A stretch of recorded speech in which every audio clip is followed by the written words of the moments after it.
Okay, guys, here's the Zeta handguards for the Tenere 700. This is a 2021. I'll give you the model number and a link down below to the Amazon link.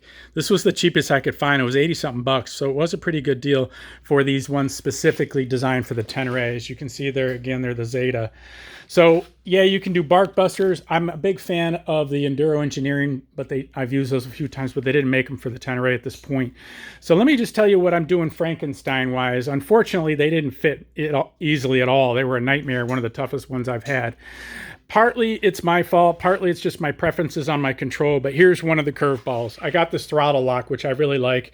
I got another video on my channel for that. This works great, and it was incredibly inexpensive. So this pushes the handguard out further. So my hardware, which it came with this thing, as you can see, didn't really work. I thought it was close enough that if I cut a piece of this hardware off, you can see the nub's gone down here, so that I could get it up next to the brake cylinder thing.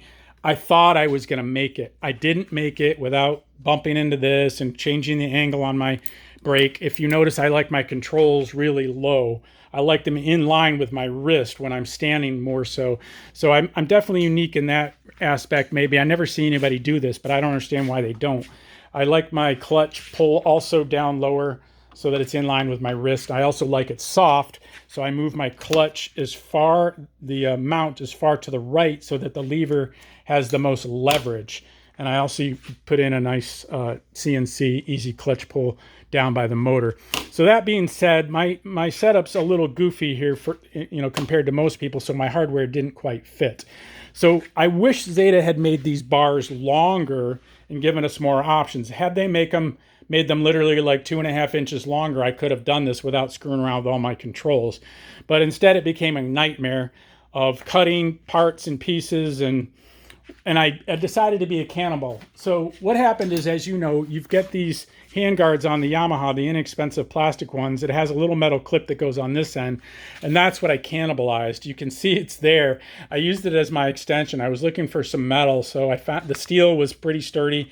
It already had one hole in it, so I shaved off the piece that was in the way, and I just got these bolts to mount in there. That's pretty darn sturdy. So I just went to the hardware store and spent 20 bucks on bolts. Mostly stainless, although I couldn't get stainless nuts. They ran out.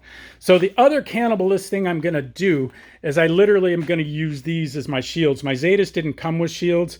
I didn't even see the option to buy them at the time, so I said, screw it, I'll just cannibalize these. So easy enough. I bought the stainless screws at True Value. They had the assortment. I wanted the Allen heads. As you can see, I bought a bunch of extra screws, and I made it fit. Now this one doesn't have 2 bolts in it, but I really didn't care that much.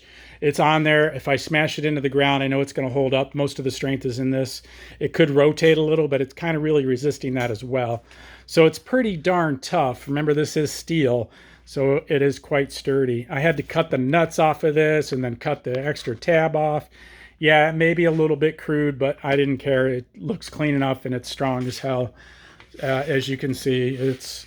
I almost did it out of a chunk of aluminum, but it required quite a bit more work. So basically, if I had my heat gun, which didn't, and hadn't gotten destroyed in the Hurricane Ian, I would just heat these up and put the screws through them and force them on.